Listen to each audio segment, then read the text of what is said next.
Guys, what's up? Darcy here at 6 Strings 9 Lives, back for a CD and vinyl update. A little over 5 weeks since my last one. So record store day was just this, when was it? April 12th.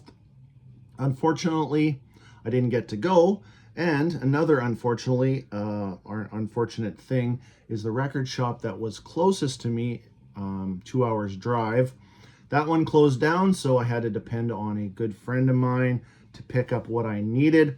Only 4 things, but I really wanted all 4 of these. I will show you those first. What else do I have today? I'm gonna show you something that's on my shirt that was picked up for me from a good friend of mine too. So yeah, definitely depending on the friends to pick up some stuff for me this time.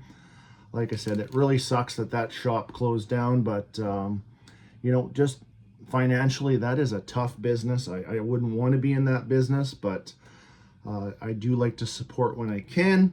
So let's start off with the record store day purchases. And yes, I know record store day isn't for everybody, but I do like to pick up, well, if there's something that I want, I will pick it up for sure.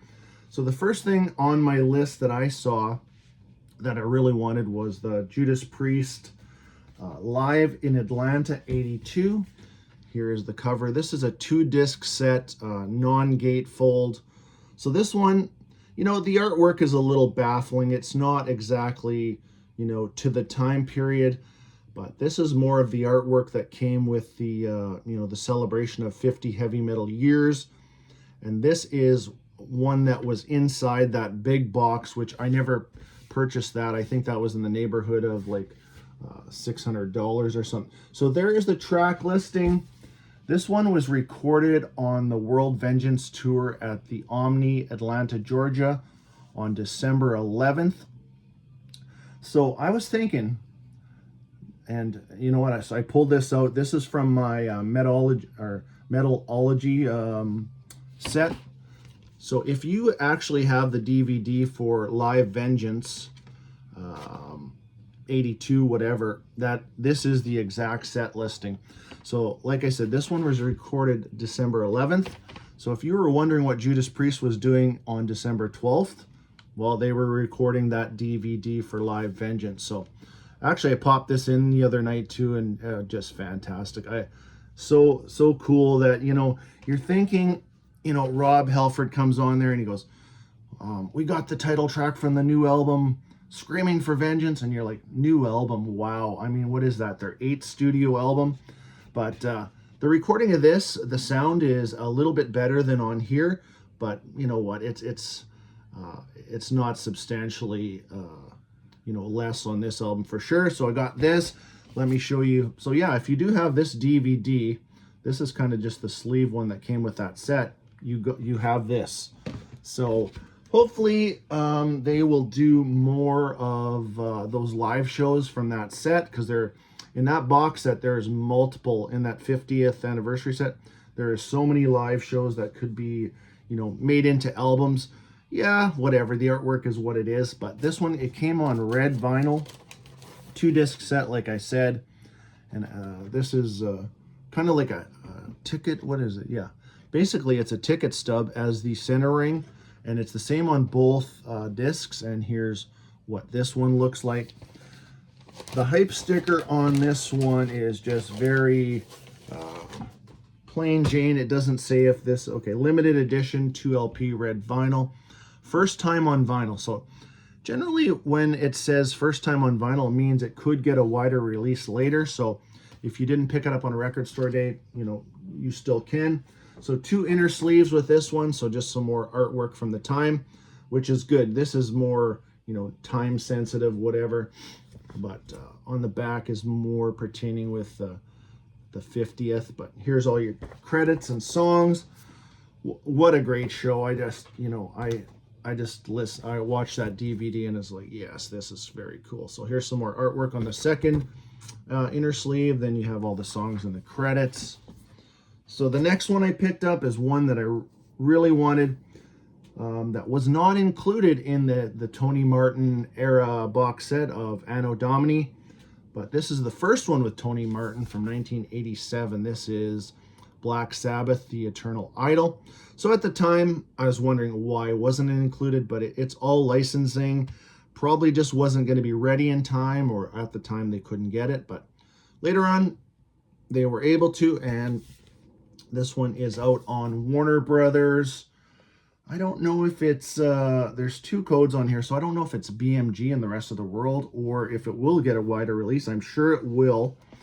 So here's the hype sticker. I'll just read this to you. It says, new remastered from the analog tapes, limited edition, translucent ruby vinyl, featuring The Shining, which is a fantastic Black Sabbath song. Love it.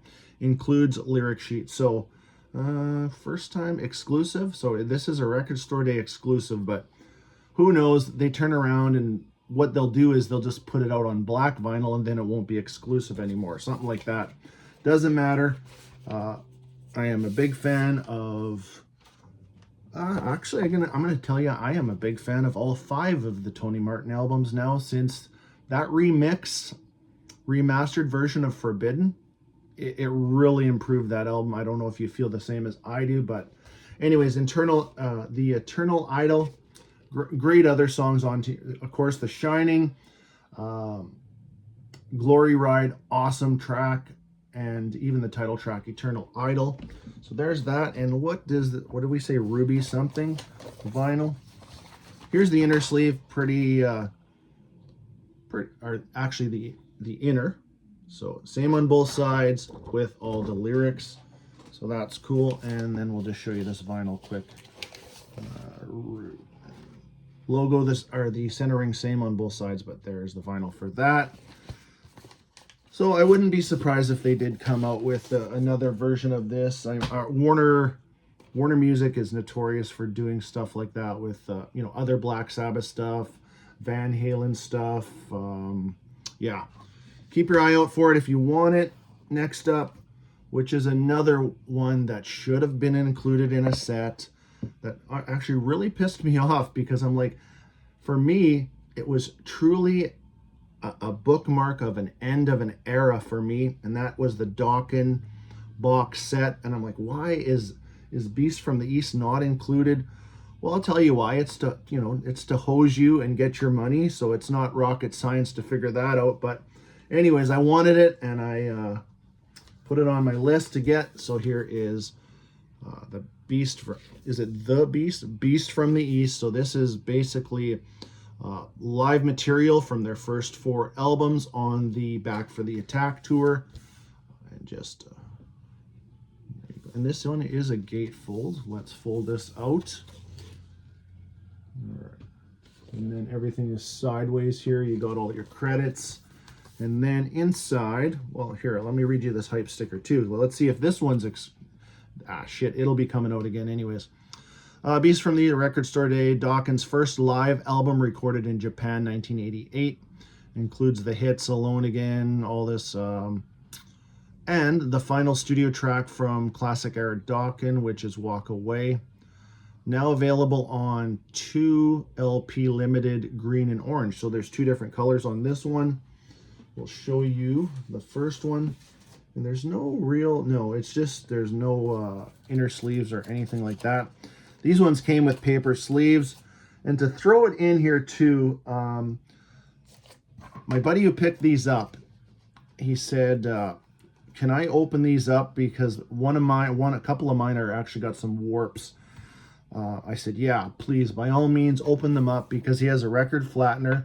And I think he said disc 1, which is this one, was the worst. Actually, he sent me a video, and it looked like a fucking roller coaster. And just quality control on some of this stuff, especially Record Store Day stuff. They just pump it out so quick. They don't even check anything.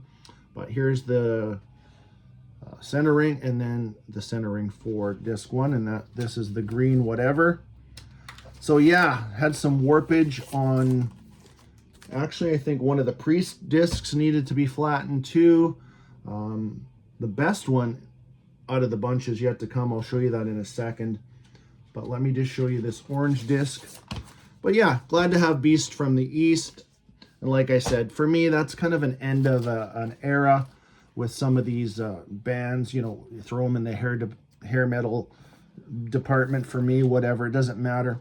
But here's the orange one. So this is disc or side C and D.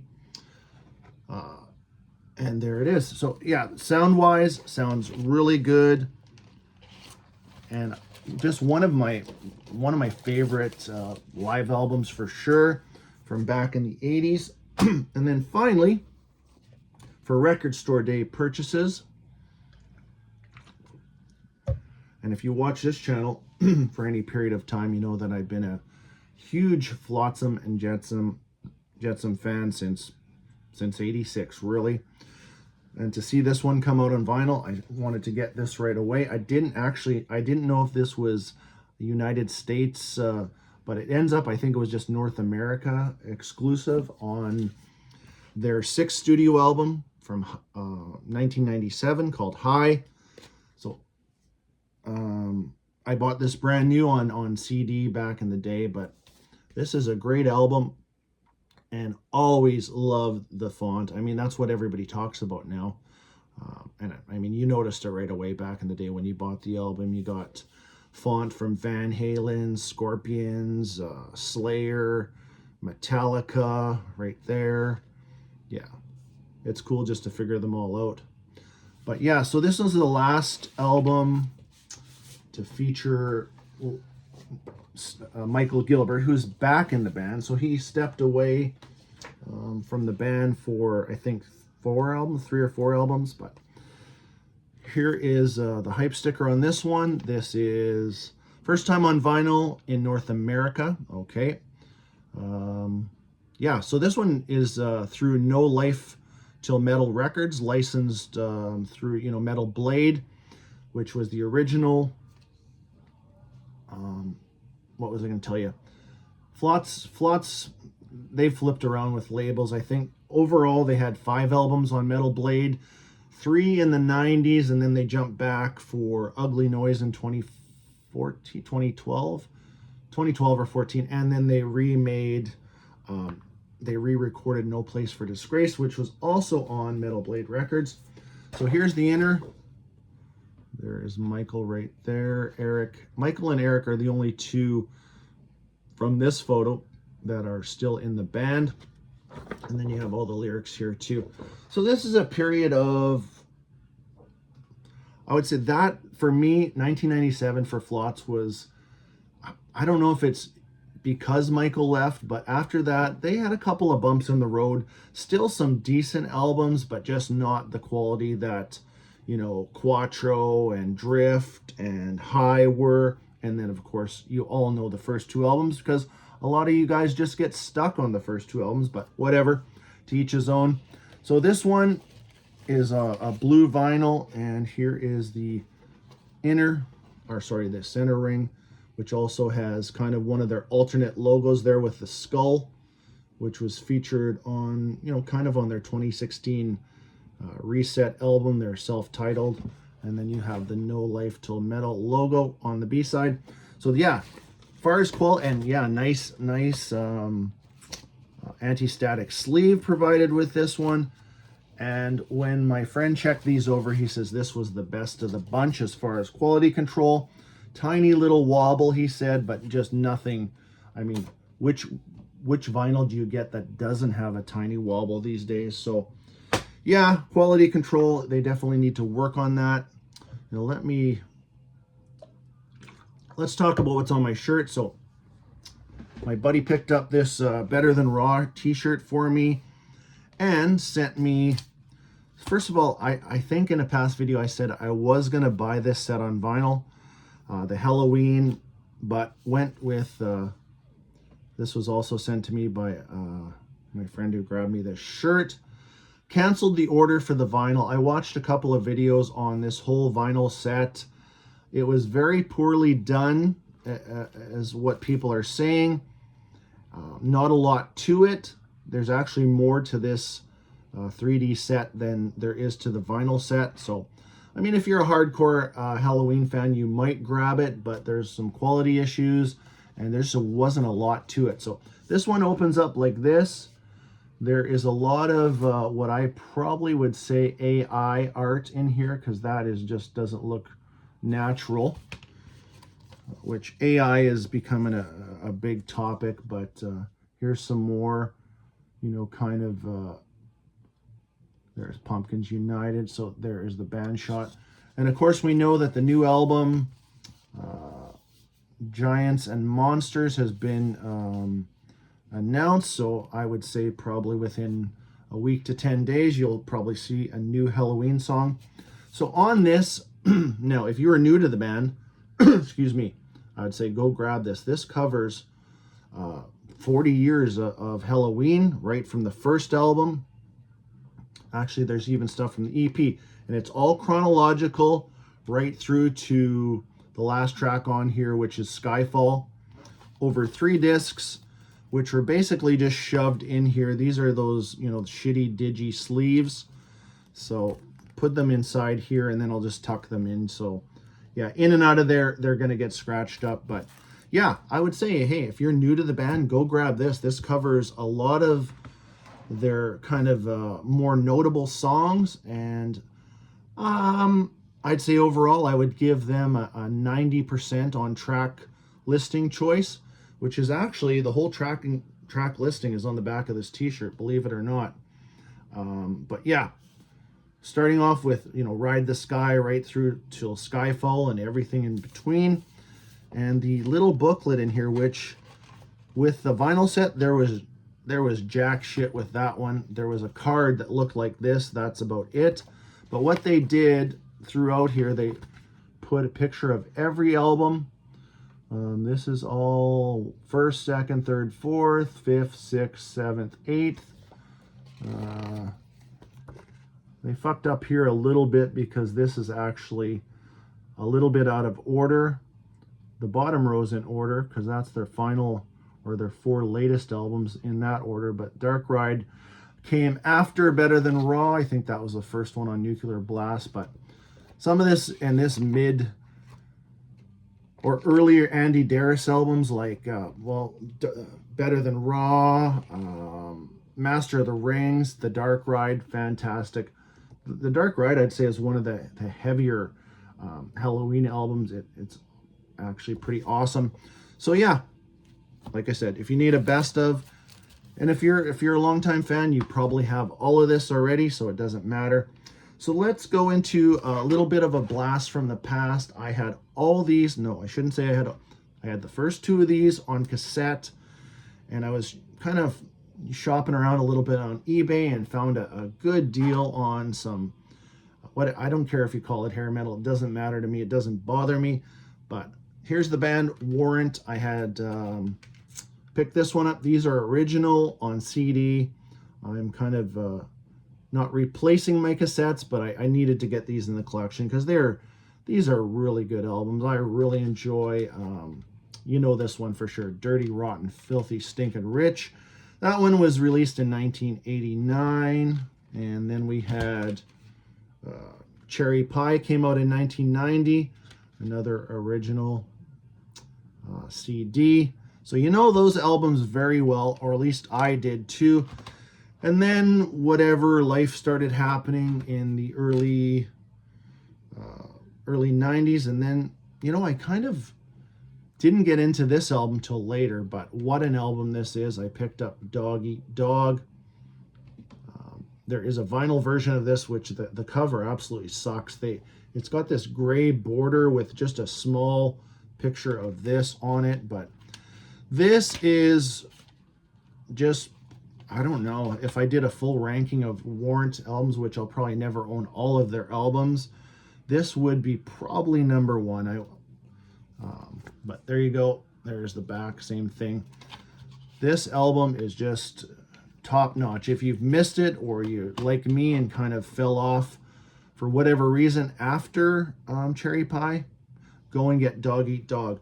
But this is the one I was watching the Hair Metal Guru channel, and this one, he really sold me on this one.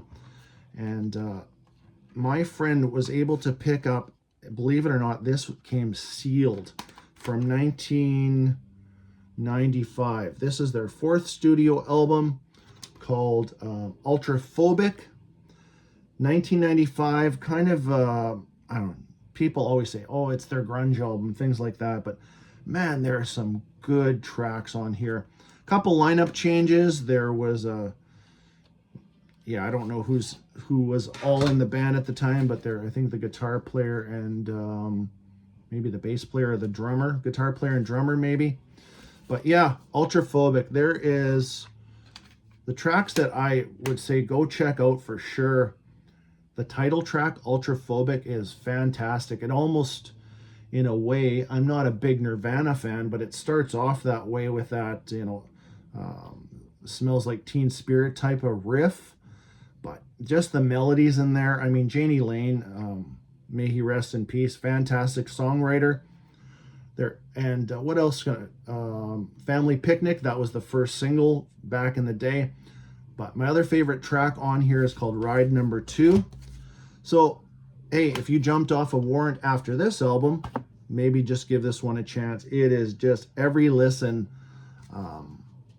just grows on me more. And I probably would say if I would have bought it new back in the day, it would have, I don't know, would I have been disappointed that they went that way? I guess I can't answer that, but here is this is just a fold out. So they did jump over to CMC International on their 4th album.